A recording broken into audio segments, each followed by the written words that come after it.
The Chinese economy, rebounding from the COVID-19 pandemic, serves as the stabilizer and driving force for the regional and global economy, a Thailand central bank senior official has said.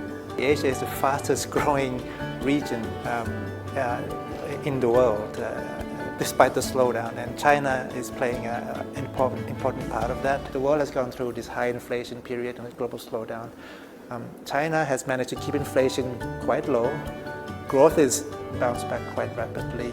That's a stabilizing force.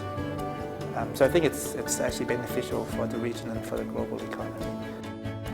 Latest data from China's National Bureau of Statistics have shown that China's gross domestic product grew 4.5% year-on-year in the first quarter this year from 2.9% in the fourth quarter of last year. On a quarterly basis, the economy increased 2.2% in the first 3 months. I've been extremely impressed with how China has progressed over the last 20, 30 years.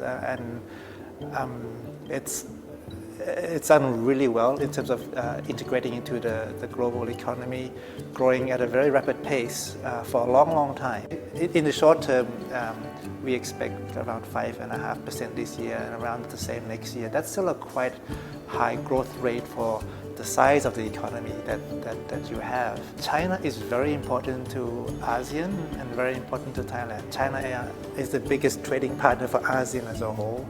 China is, I think, the third largest FDI provider for ASEAN region. And in terms of tourist numbers, I think before COVID, there was around 30 million Chinese tourists came to the ASEAN region. Optimistic about the prospect of economic and trade cooperation between Thailand and China, PD eyed new opportunities for mutually beneficial Belt and Road cooperation and local currency settlement. The cooperation, I think economics, it's already there structurally.